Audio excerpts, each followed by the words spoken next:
नमस्कार, स्वागत आहे तुमचं सुषमाज किचनमध्ये। आज आपण संक्रांत विशेष रेसिपीमध्ये खास खुसखुशीत तिळगुळ पोळीचं सारण तयार करणार आहोत। अगदी प्रमाणबद्ध रेसिपी आहे, त्यासाठी व्हिडिओ शेवटपर्यंत बघा। तसेच रेसिपीला लाईक करा, चॅनलला सबस्क्राईब करा आणि बेल नोटिफिकेशन पण ऑलवर प्रेस करा। आता आपण खुसखुशीत तिळगुळ पोळीचं सारण तयार करायला सुरुवात करूया। तिळगुळ पोळीचं सारण बनवण्यासाठी इथे मी याच वाटीनं हे सर्व प्रमाण घेतलेलं आहे। तुम्ही वाटी किंवा कोणतेही जे भांडं घेताल त्याच भांड्याने बाकीचं सर्व प्रमाण घ्या। या वाटीनं मी 2 वाट्या तीळ घेतले, त्याच वाटीनं अर्धी वाटी बेसन पीठ आहे, अर्धी वाटी डेसिकेटेड कोकोनट आहे, 1 टेबलस्पून वेलची पावडर, 1 टेबलस्पून खसखस आहे, थोडंसं तूप आहे आपल्याला बेसन पीठ भाजण्यासाठी।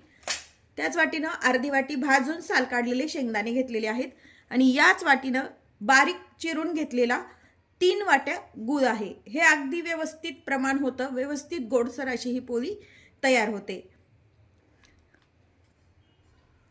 आता यातलं तीळ वगैरे आपल्याला भाजून घ्यायचे, ते आपण भाजून घेऊया। इथे मी गॅस सुरू करून एक कढई गरम करायला ठेवली, त्यामध्ये 2 वाट्या तीळ टाकून घ्यायचे।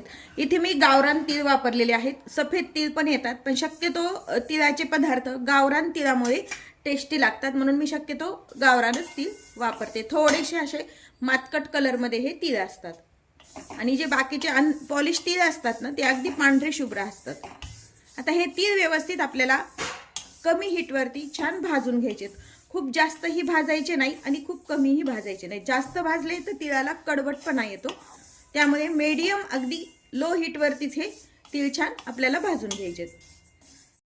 तुला किंवा पोळीला जरी तीळ भाजत असाल तर ते अगदी कमी हीटवरतीच भाजा, म्हणजे व्यवस्थित तीळ हे भाजल्या जातात आणि कडवटपणा येत नाही आणि तीळ करपल्या जात नाहीत। आता एखाद दुसरा तीळ आपला तडतडतोय, म्हणजे हे थोडंसं भाजत आले जातात। तीळ व्यवस्थित आपले भाजून झालेले आहेत, अगदी कमी हीटवरती तीळ जर भाजले तर छान असे फुलल्या पण जातात। आता हे एका ताटामध्ये काढून घेऊया। तीळ छान भाजून झालेत, यामध्ये अर्धी वाटी डेसिकेटेड कोकोनट टाकून भाजून घ्यायचे। तुम्हाला जर फक्त खोबरं किंवा खोबऱ्याचा खीस डेसिकेटेड कोकोनट वापरायचं नसेल तर फक्त तुम्ही तीळ पण वापरू शकता। आता हे पण थोडंसं ब्राऊन कलरवरती भाजून घ्यायचे। थोडासा याचा डेसिकेटेड कोकोनटचा कलर बदललाय, हे छान भाजून झाले। ज्या ताटामध्ये तीळ काढलेले आहेत त्यातच आपण हे काढून घ्यायचे। त्यामध्ये खसखस भाजून घ्यायची 1 चमचा भरून, थोडीशी खसखस तडतडू द्यायची, म्हणजे व्यवस्थित आपली छान भाजली जाते। पण आपली भाजून झाली, एका वेगळ्या डिश मध्ये आपण खसखस काढून ठेवणार आहोत। यामध्ये जे अर्धी वाटी बेसन पीठ घेतले ते छान भाजून घ्यायचे। बेसन पिठामुळे तिळाच्या पोळीला खुसखुशीतपणा छान येतो। आधी सुरुवातीला आपण हे कोरडच बेसन 5 मिनिट भाजून घ्यायचे।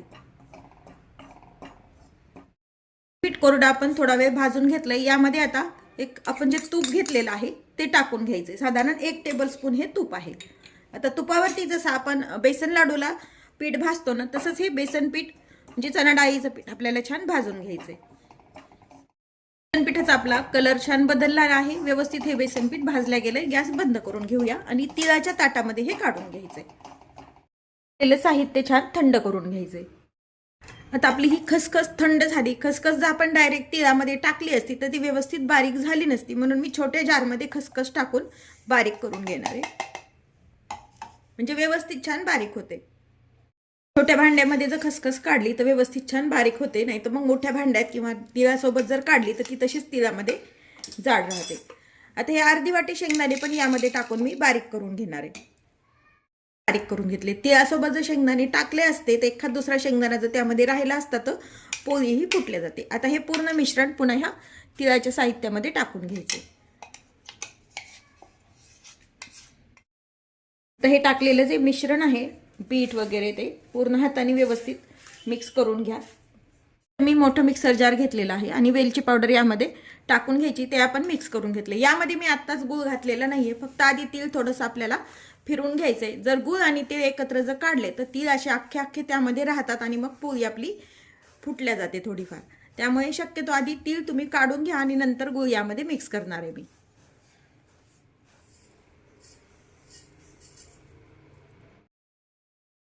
तीळ टाकून घेतलेत, आता हे मिक्सरवरती पल्स मोडवरती मिक्सरवरती आपण काढून घेतलेलं आहे.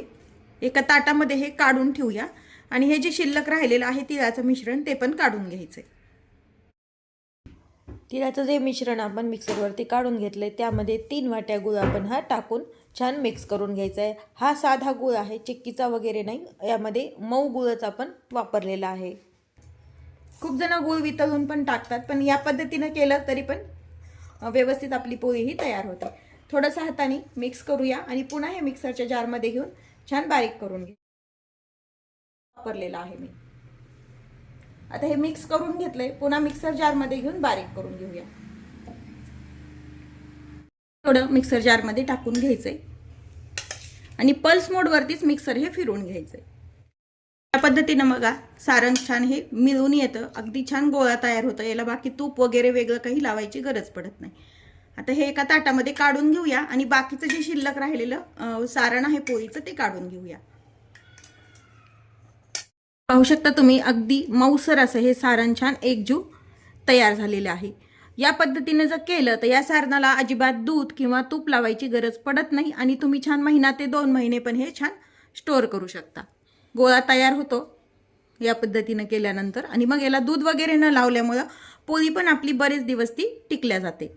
नाही तर काही वेळेस काय होतं, सारण जर कोरडं झालं तर याला खूप जण दूध वापरतात आणि मग ते जास्त काळ पोळी आपली टिकत नाही. या सारणाची पोळी तुम्ही 7 ते 8 दिवस पण छान स्टोअर करू शकता. पाहू शकता तुम्ही मस्त हे सारण आपलं तयार झालेलं आहे. तिळगुळ पोळी बनवण्यासाठी सारण आपलं छान तयार आहे. एका एअरटाईट कंटेनरमध्ये भरून हे आपण ठेवून द्यायचं आहे आणि हवी तेव्हा तुम्ही याची तिळगुळ पोळी तयार करू शकता. पुढच्या व्हिडिओमध्ये मी या सारणापासून तिळगुळ पोळी कशी तयार करायची ते दाखवणार आहे. तुम्हाला माझ्या व्हिडिओचं नोटिफिकेशन येण्यासाठी तुम्ही व्हिडिओला सबस्क्राईब करायला विसरू नका. तसेच बेल आयकॉन पण ऑलवर प्रेस करा, म्हणजे माझे प्रत्येक व्हिडिओचं नोटिफिकेशन तुम्हाला सर्वात आधी येईल. तुम्ही तिळगुळ पोळीचं सारण कसं बनवता हे कमेंटमध्ये नक्की सांगा. तसेच तुम्ही जर माझ्या चॅनलवर नवीन असाल तर चॅनलला सबस्क्राईब करा, रेसिपीला लाईक करा आणि रेसिपी शेअर करायला विसरू नका. अशाच नवीन रेसिपीसोबत पुन्हा भेटूया. तोपर्यंत बाय बाय. सर्वांना संक्रांतीच्या खूप खूप शुभेच्छा. व्हिडिओ पाहिल्याबद्दल खूप धन्यवाद.